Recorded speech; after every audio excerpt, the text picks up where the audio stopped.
Hi, Gordon here with another edition of the Unscripted Series. And this week I'm going to talk about how we install Peghead tuners and give you a little bit of an idea of how they work.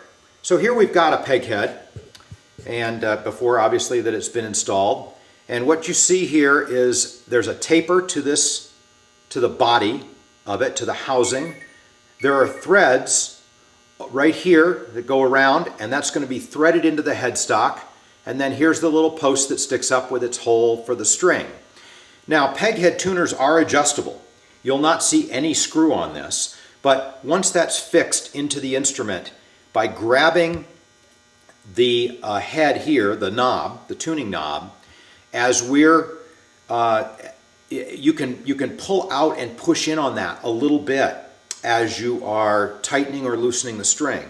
And what that will do is it will change how tight that Peghead tuner feels to you. So just nice that you can adjust them. The way they work is that they're a geared tuner. There's a 4-to-1 gear ratio, and there are little planetary gears inside this outer housing. So for every one turn of the knob, you get 1/4 turn of the post up here where the string goes in. So we've already drilled our Peghead, our headstock, to 7 millimeters, but they're not yet tapered. I wait until we've got finish on the instrument to taper that headstock, and I do that because the finish is going to help prevent any bit of tear out here. Now, one more thing I should tell you about these Pegheads is that there are right side and left side Pegheads. It's so cool, I think, the way that Chuck Heron designed these. This one, the threads are right-handed, which means that if I turn it like this, it will screw in, just like a normal screw. And those pegs are going to go over here on the right-hand side.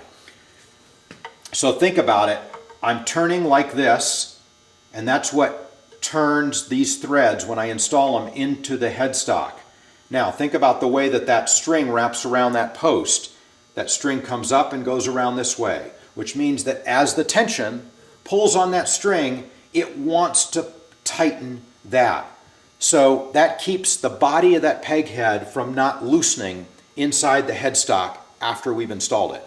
On this side, we're going to use a Peghead that's got left-hand threads, the opposite. And I just think that is a super cool engineering touch on the part of Chuck Heron that designed them. So, all right, here we go. So I put my reamer in, and I've got a little bit of blue tape, and that gives me an idea of how far I want to go. And I'm not going to go that far, but it just is a reference point for me.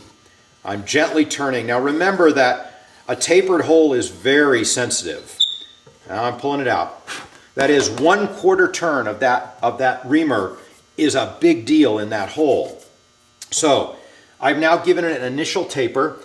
When I get this installed, I want the top of that right there, that collar, to be perfectly aligned with the top of the headstock. So that's my objective. First thing I'm going to do after tapering is I'm going to put it in here, and I can tell I haven't quite tapered enough. I've got an idea. It's barely sticking out the top, and I know that even by threading that into the wood, it's not going to go in that far. So I'm not surprised. I hadn't gone quite as far as I thought, but again, it's very sensitive here, and I don't want to go too far. And I do each one of these individually because they might vary just a little bit. That's about what I want to see before I start to turn it in. Now, as I'm doing this, the threads in that aluminum housing on the Peghead are actually cutting threads into my neck. And I'm looking, and that's perfect. Right there, I can see the collar. It's right up at the top. I'm going to back this out now and glue it in. For this, I use medium viscosity cyanoacrylate CA glue. And I put a little bit, and again, some people have a tendency to think, oh, if a little bit of glue is better, then more, or is good, more must be better. It's not true. You want to use the right amount of glue. And in this case, you're using it as a thread lock, so I'm going to take and just wipe it around here. I'm going to wipe my finger off on my pants because I'm a guy. That's what we do. Now I'm going to put that in carefully. I didn't want any of the glue to come up and over that edge. In it goes. I want to get it to the exact point. And there it is right there. Perfect. Now, let me do a left-hand peg head just to show you the difference.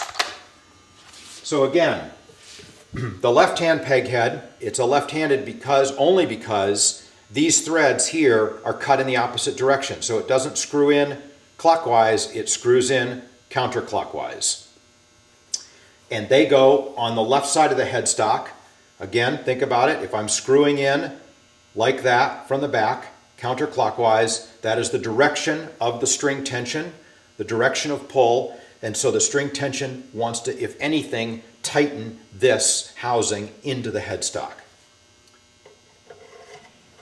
Again, carefully with my reamer. And I say carefully, I'm not driving it in very hard at all. I'm letting the reamer and its flutes do the cutting for me.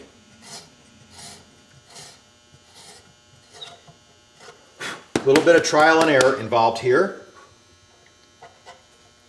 Okay, I want a little bit more there.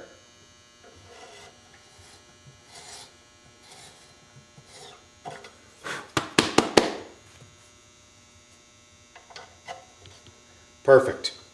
Now you can see I'm turning it in what many of you would think is the opposite way, counterclockwise.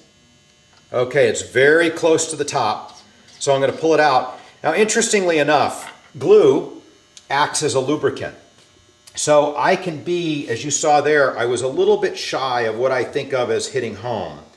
I didn't have this top collar perfectly at the top of the headstock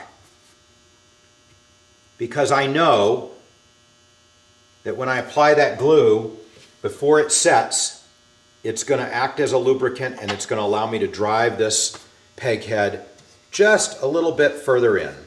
Screwing it into the left and remembering, oh, there it's tight, and there it is perfect. Just what I want to see. I want every one of those peg heads to be at the exact same level of whatever extension out of the headstock or protrusion. So that's how we install the peg head tuners. Thanks for joining me. I'll see you next week. Bye-bye.